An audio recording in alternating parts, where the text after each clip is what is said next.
family, my name is Nikki and I'm the Clinical Director of Speech Language Pathology, and today we're going to be snacking on pretzels. So I'm going to teach you how to talk about pretzels first, and then I'm going to show you 5 different ways I would play with pretzels during my feeding therapy sessions.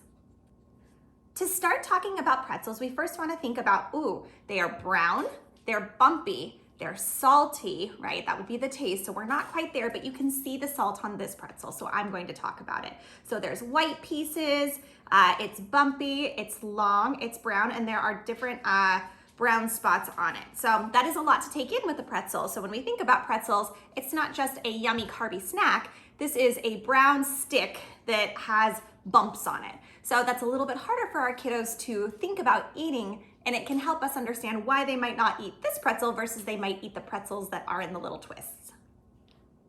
After you introduce the properties about what it looks like, what it tastes like, we might not get quite to taste, but after you introduce the properties of, it's salty, I might tap it to my tongue. It tastes salty, it's hard, it's not soft, and it's not wet. So it's dry, it's hard, and it's brown. And it's bumpy with white bumps. So talking about a pretzel can really help reduce the anxiety and start to explore with foods. How I would play with pretzels.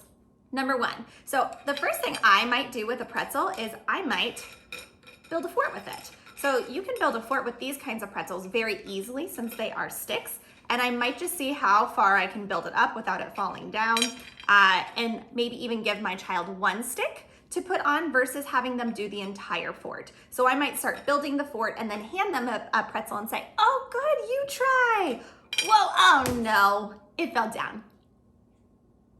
Number 2, another way I would play with a pretzel is I would make a Pinocchio nose. So using your body and your face and making it relate to something that they may understand would be a really fun thing to do. So right now, a lot of the kiddos are into Paw Patrol. So I might just make a hat like Chase. So obviously these 2 pretzels are not a hat, but we are just pretending and using our imagination. So here's my hat. Oh no, let's go to the fire. Wee-oo, wee-oo, wee-oo. And then I might have those roll off my head. Sometimes kiddos just want to see that they can interact on their body and feel safe versus these aren't going straight to my mouth. I'm not expected to eat them. Number 3, another fun way to play with pretzel sticks is to make them into walrus tusks. So I put them in my lips and then I have them hang down. Seems really silly. What you're actually doing is you are getting the pretzel into the child's mouth and they are actually getting a flavor profile from it. So it will make the pretzels a little bit wet and they will taste the salt and they will get a feeling for the texture, right, that is hard. So it's a fun way to play with different foods. Sometimes with oranges, I'll make little orange mouths and a way to help them start to understand that it's okay to put in their mouth and they can take it back out.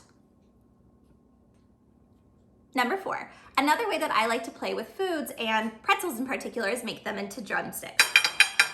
The way we make them into drumsticks is we just tap them on any surface. You can tap them on your head, you can tap them on the table, you can tap them on the plate. They all make different noises, so you might listen to the sound of what it's doing. Whoa, that was high. That was low. And what you're doing is you are having your child interact with it with their fingers. So this is a tactile exposure. That's what we call it when we're touching them. It is tactile. So they are feeling the bumps and they are feeling what the pretzel will feel like in their hands. It's hard, it's bumpy, and we are not worried to interact with our fingers.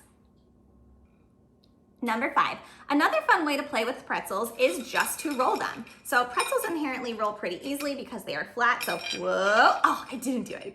Oh, I did it. I'll try again, ready? Oh, whoa, that one went so far. So I know that a lot of times when we are playing with food, we are trying to keep the food on the plate.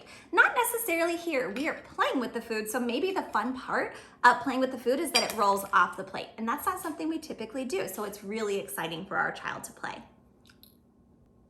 Thank you for joining me in this MeBe Snackin edition of Pretzels. I hope that talking about pretzels and learning new ways to play with pretzels helps your child be more confident in trying new foods. If they don't try it at first, don't worry. This is something that takes sometimes a very long time. So don't be discouraged and keep playing. The more that we play, the more likely your child is to try new foods. We'll see you again soon. Thanks, MeBe family. Yahoo! Yippee! MeBe!